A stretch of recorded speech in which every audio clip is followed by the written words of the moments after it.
Welcome to Michael Potts F1, everything Formula One, but from a photographer's point of view.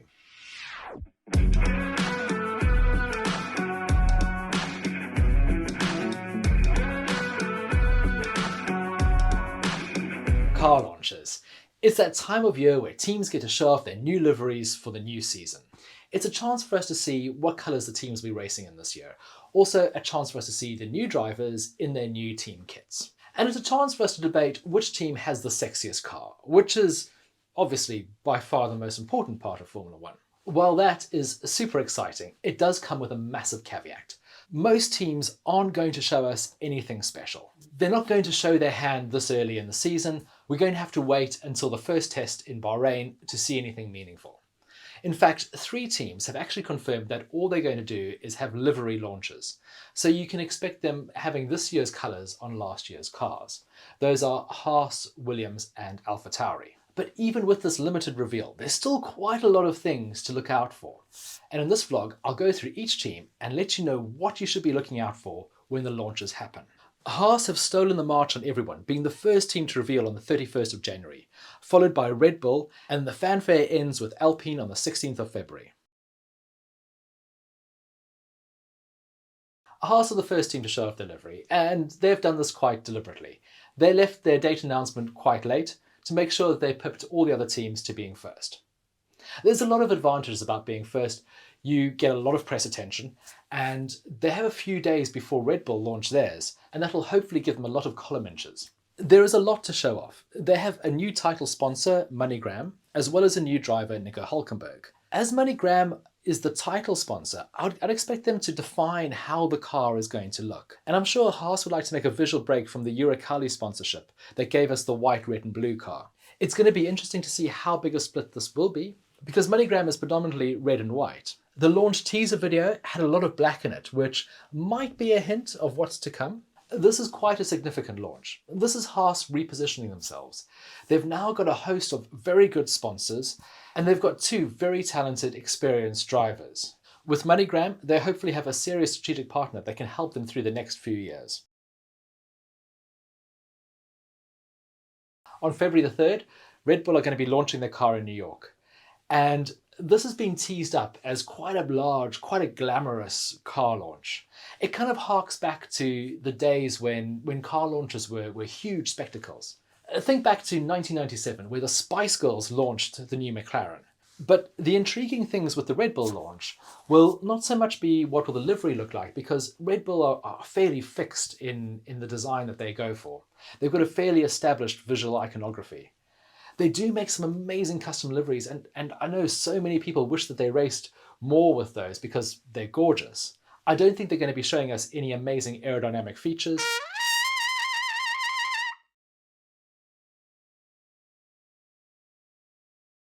But look out for new reserve driver Daniel Ricciardo. Will he be at the launch? And if so, what sort of a role will he have? Williams go next on the 6th of February.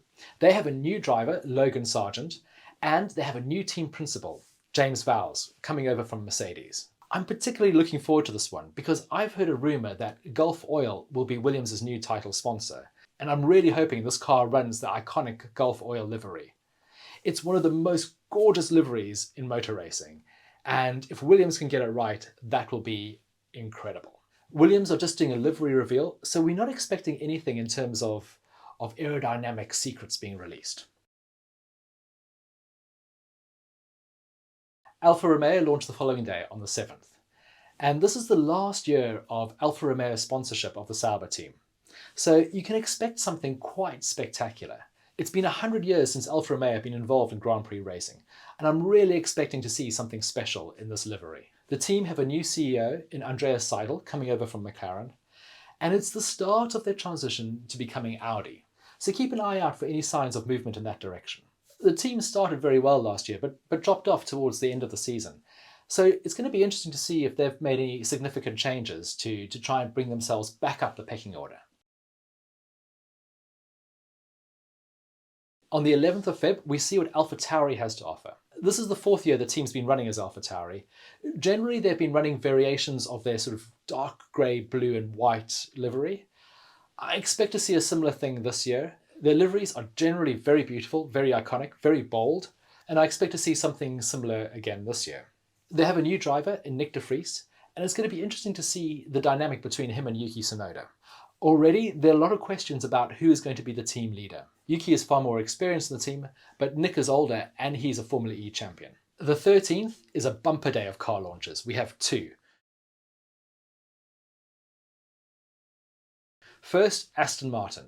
This is their third year racing as Aston Martin. Their previous 2 years haven't been great, but their livery looks beautiful. I expect they're going to do something similar again.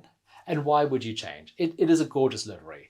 The iconic green with the yellow highlights is stunning. They have a new driver, Fernando Alonso, and it's going to be fascinating to see the dynamic between him and incumbent Lance Stroll. This car will be the first car designed by former Red Bull aerodynamic ace Dan Fallows. I doubt we'll see any of his wizardry at the car launch, but you can expect that this car is going to perform a lot better than the previous two. On the 13th, we also have McLaren launching their design. They also have a new driver, Oscar Piastri. This is another one to analyse the interaction between the two drivers. How is Oscar getting on with Lando? It's also going to be an interesting one from a livery point of view. Last year, they were a little bit lost. I don't think that the livery had much direction. It changed quite a lot during the course of the year. So I'm quite excited to see what they come up with this year. Hopefully it will be an improvement. I'm assuming it's going to be another papaya black with blue highlights creation, as they don't have a title sponsor that will be defining the look for the team. It's also our first opportunity to see the new team principal and hear what his vision for the team is going forward. Ferrari have promised us that we'll fall in love with their latest creation on Valentine's Day. For a company that produces red cars, they do manage to get a lot of variation into them.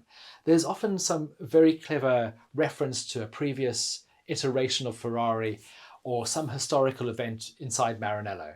There's often a lot of thought, a lot of meaning in the Ferrari design, so keep your eyes out for that and keep your eyes out for any historical references. We'll also see Ferrari's new team principal, Fred Vasseur, formerly of Alfa Romeo, continuing the tradition of talent flowing from Alfa Romeo to Ferrari. Ferrari had a very different aerodynamic concept to Red Bull last year, and this will be our first opportunity to see if they're going to persevere with that or if they're going to change the concept. So here, look at the side pods to see if there's any change there. Mercedes are next on the 15th. This is another team that doesn't really change their livery much year from year, and I'm expecting another solid silver creation coming out of Brackley. I do wish they would use the same shiny silver that McLaren used a few years ago when they were using Mercedes engines. The big thing to look out for with Mercedes is what's going on with their side pods. Do they still have the zero side pod concept, or are they going to show us a new aerodynamic philosophy? I did hear a rumour that they might be going back to their black livery of 2021, but I don't think that's very likely.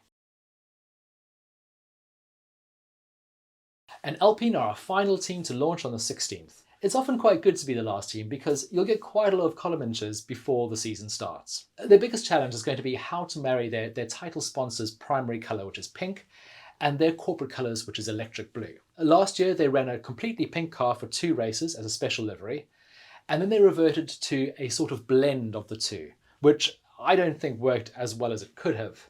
So I'm very excited to see what they come up with this year. Personally, I hope it's more pink with hints of blue rather than the other way around. The other big thing to keep an eye on in this launch is the team dynamic between Pierre Gasly and Esteban Ocon. We're going to have 2 French drivers racing for a French team, which is very exciting. However, they are 2 French drivers which don't necessarily get on that well. And I think everyone's going to be looking to see if there's any indication of this at the launch.